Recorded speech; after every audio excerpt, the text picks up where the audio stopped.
നമ്മൾ ഇന്ന് കളറിങ് ചെയ്യുകയാണ്.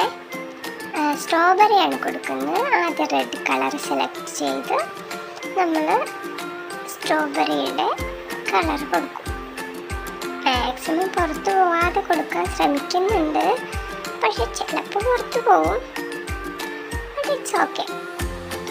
ഇനി നിങ്ങൾ കൊടുക്കുമ്പോഴും കളർ നൽകുമ്പോഴും ചിലപ്പോൾ പുറത്ത് പോയേക്കാം, പക്ഷെ അത് നമ്മൾ മൈൻഡ് ആക്കണ്ട.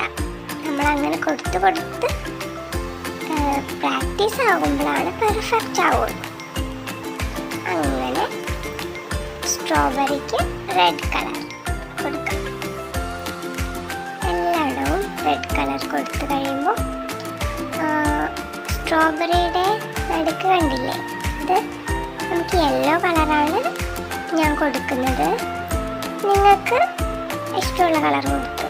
യെല്ലോ ആണ് എന്നാണ് എനിക്ക് തോന്നുന്നത്, സ്ട്രോബെറിയുടെ ആ കളർ. ഞാനിപ്പോൾ കൊടുക്കാവേ.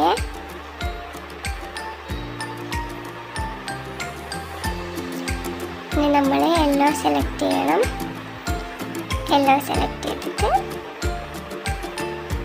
കണ്ടോ, അവിടെയാണ് ഞാൻ യെല്ലോ കൊടുത്തത്.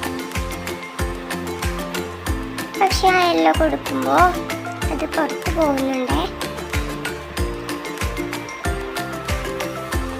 സാരമില്ലല്ലേ. പിന്നെ സ്ട്രോബെറിയുടെ ആ തണ്ട് പോലെ ഇരിക്കുന്ന സ്ഥലം ഗ്രീൻ കളറാണല്ലോ, അപ്പം നമ്മൾ ഗ്രീൻ കൊടുത്തു. നമ്മൾ ഏതൊക്കെ കളർ കൊടുത്തു? റെഡ് കൊടുത്തു, യെല്ലോ കൊടുത്തു, ഗ്രീൻ കൊടുത്തു. കൂട്ടുകാരെ, നിങ്ങൾ ഇങ്ങനെ ചെയ്ത് നോക്കണേ. It's really nice. നിങ്ങൾക്ക് ഈ വീഡിയോ ഇഷ്ടമായെങ്കിൽ ലൈക്ക് ചെയ്യൂ, കമൻറ്റ് ചെയ്യൂ. Thank you.